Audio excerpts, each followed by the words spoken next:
These amazing dimensional effects in the fabulous Fleischer cartoons have fascinated audiences for 90 years and continue to amaze audiences today. But as they marvel at the effect, they wonder, how was it done? How did it come about? And most of all, what was the process called?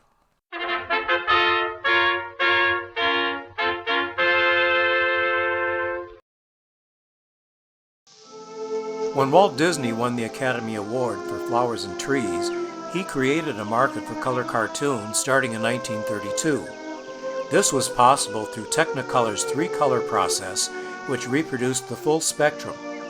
But Disney's exclusive contract with Technicolor prevented other producers from using it for 4 years. Max Fleischer was always aware of the latest developments in technology and had expressed interest in making color cartoons before this. Because of Paramount's financial reorganization from bankruptcy, they were not ready to take on the added expenses of color. But with Disney's success, the demand for color cartoons was felt by other studios, and they were forced to use the two color processes with their limited range. This was the case with Fleischer Studios. To compensate, Max Fleischer came up with a process that created a third-dimensional illusion. It was called the Stereoptical Process.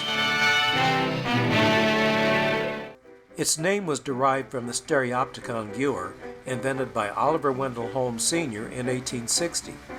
This device produced the first illusion of three-dimensional imagery. While it offered an astonishing three-dimensional effect, the images were limited to stills. The challenge was in bringing this to the movie screen without the need of a special viewing device, and the biggest challenge was doing this with flat artwork.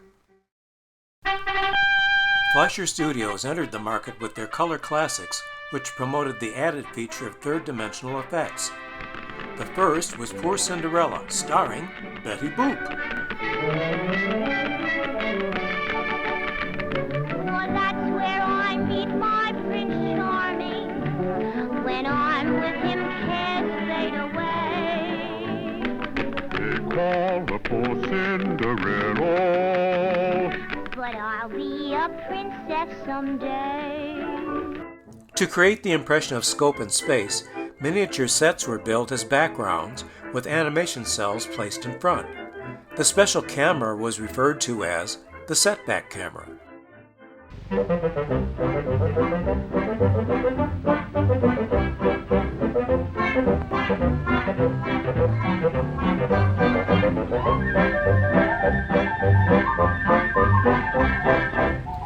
Just as the background moved in perfect perspective with a parallax effect, the camera could also move forward and backward through space. This was an efficient method requiring only one camera operator, and the man in charge was Johnny Burks. He provided the match lines to register the animation to the model sets. He also established the pan rates for walking characters.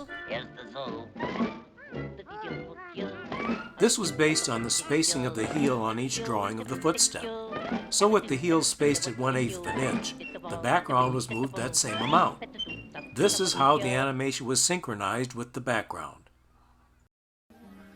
the creak and the creaking old wheel. Musical Memories is about an elderly couple reminiscing about their lives together through Stereopticon slides. This is a natural vehicle for the process and holds the record with 10 3D scenes.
These were the most stereoptical scenes created for a Max Fleischer cartoon, and this was the last use of two-color Technicolor.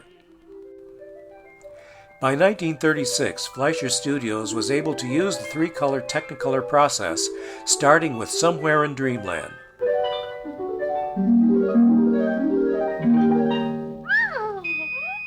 I'll see you somewhere in dreamland, somewhere in dreamland tonight.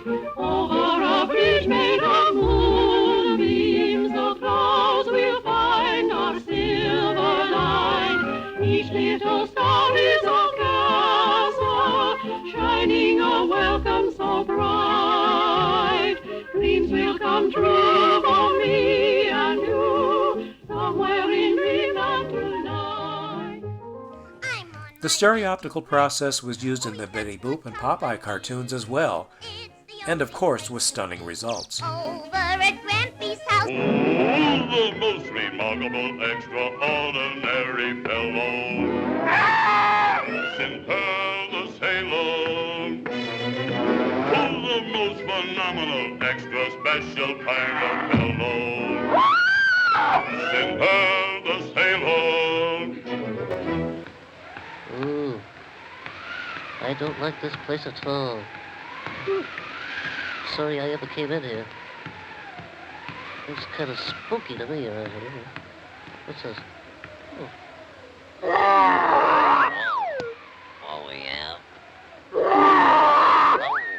Trying to scare me like that, huh?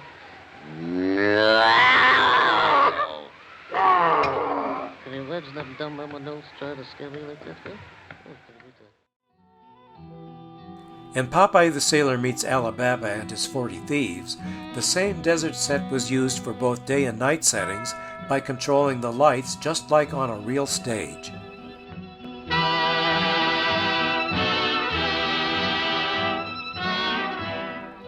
While these model sets were custom built for the cartoon, parts such as skies, hills, and trees were sometimes reused in other cartoons.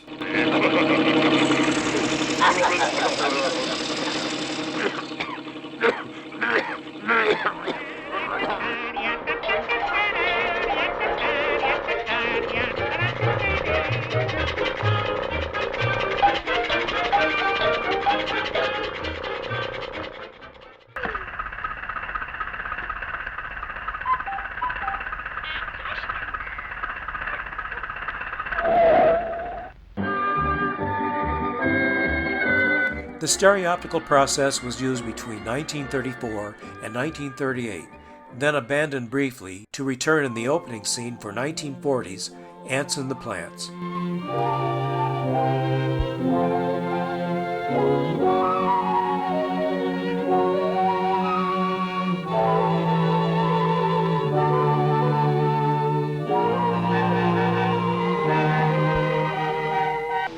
It was used for selected scenes in the Superman cartoons, and finally for the title sequence for their last feature, Mr. Bug Goes to Town.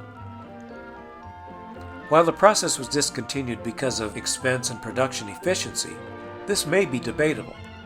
But given today's technology, there is no debate that Max Fleischer's concept helped set the stage for dimensional animation effects, and his approach continues to be just as effective and awe-inspiring today as it was 90 years ago.